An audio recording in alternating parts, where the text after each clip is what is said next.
ఇవన్నీ కూడా వారు డొనేట్ చేసి బ్రహ్మాండమైనటువంటి కన్స్ట్రక్షన్ చేపించి ఇవాళ ప్రజలకు అంకితం చేసినటువంటి పెద్ద మనసు ఉన్నటువంటి రామోజీరావు గారు మాకు నిజంగా కూడా ఇప్పటికీ నేను అనుకోవడం లేదు పెద్ద ఆయన ఇట్లా అయింది అనేది కూడా మాకు చాలా బాధ అనిపిస్తూ ఉంది. మా నాయకులకు కార్యకర్తలకు ఈ ప్రాంతంలో ఉన్నటువంటి ప్రతి ఒక్కరూ ప్రజానికం కూడా చాలా శోక సముద్రంలో ఉన్నటువంటి పరిస్థితి అని చెప్పి కూడా నేను తెలియజేస్తా ఉన్నాను.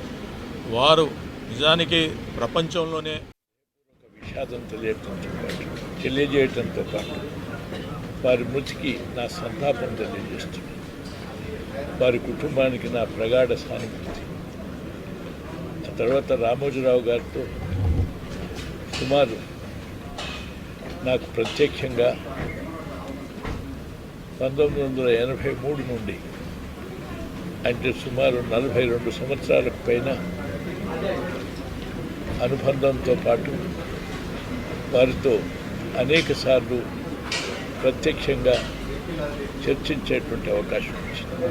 దేశంలో ప్రముఖ పాత్రికేయుడే కాకుండా పెద్ద వ్యాపారవేత్తనే కాకుండా అంతర్జాతీయంగా కీర్తి గడించే విధంగా ఆయన ఈ ఫిల్మ్ సిటీని నిర్మాణం చేసి అంతర్జాతీయంగానే దీనికి హైదరాబాద్కు ఆయన పత్రికల్లో అనేక వ్యాసాలు లేక విషయాలతో పాటు ఆధ్యాత్మికంగా కూడా తెలుసుకోవటానికి అవసరమైన విషయాలు ఎన్నో ఇంతకంటే ముఖ్యంగా ఈ పత్రికా రంగంలో రాకముందు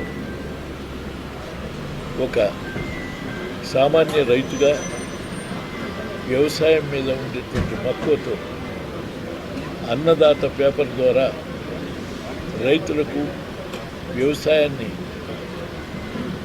సాంకేతికంగా అధునాత పద్ధతుల్లో చేయడంతో పాటు అధిక ఉత్పత్తికి ఉత్పాదకకు అవసరమైన సూచనలు సలహాలు ఇస్తూ అనేక సేవలు అందించిన